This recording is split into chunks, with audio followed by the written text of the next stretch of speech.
Welcome back to Grammar Fundamentals for the SAT. This is Chapter 5, Lesson 39. Every action verb carries a voice, active or passive. Let's see what each one does and when to use it. Every action verb has a voice, and there are two. First, the active voice, where the subject performs the action. Angelina drove the pickup. Angelina is the subject, and she's the doer. She does the driving, and the pickup receives it. The action flows from the subject outward. Subject, verb, object.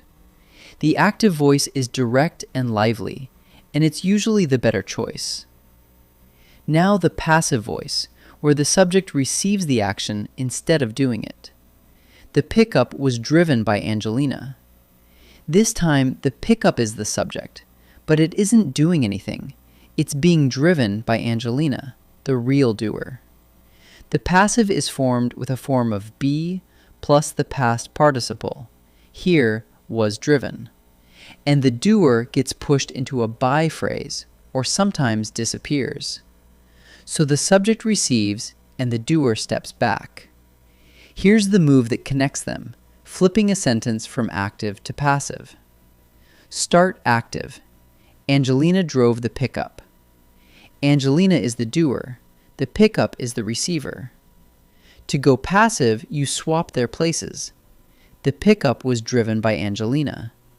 The receiver now leads as the subject, and the doer, Angelina, slides to the end in a by phrase. Same facts, just rearranged.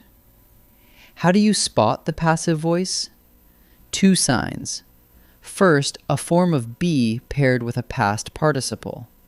The be part can be is, was, were, or will be, joined to a form like driven, taken, or baked. Second, the real doer is either missing or tucked into a by phrase. Listen to a classic. Mistakes were made.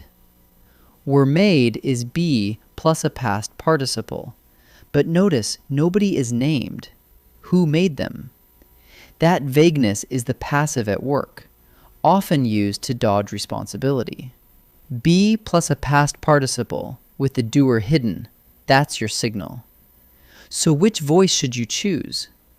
Most of the time, prefer the active. It's more direct and lively, and it makes clear who did what. Use the passive on purpose, when the doer is unknown, obvious, or simply beside the point. For example, the bridge was built in 1930. Who built it isn't the point, so passive fits. The rule of thumb: default to active and reach for the passive only when you have a reason. Let's practice. For each sentence, decide whether the main verb is active or passive. Ask, is the subject doing the action or receiving it? Pause and try each. Stella is liked by the whole class.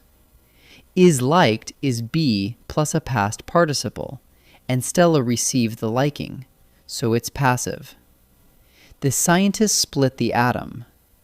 The scientist does the splitting, and there's no form of be, so it's active.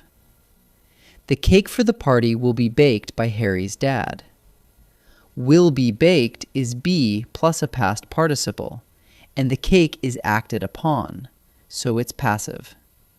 Now switch each sentence into the other voice. Move the doer and the receiver, and adjust the verb with a form of be. Pause and try each.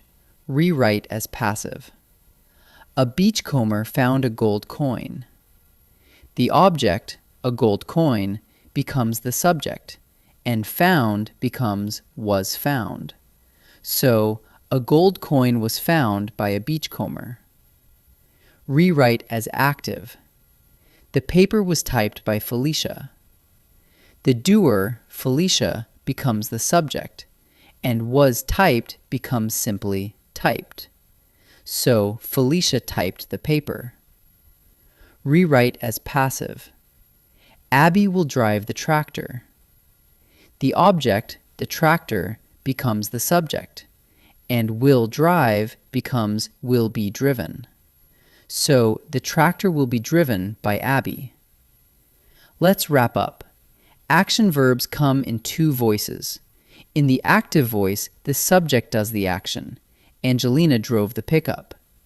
In the passive voice, the subject receives the action, formed with a form of be plus the past participle, and the doer moves into a by phrase or disappears.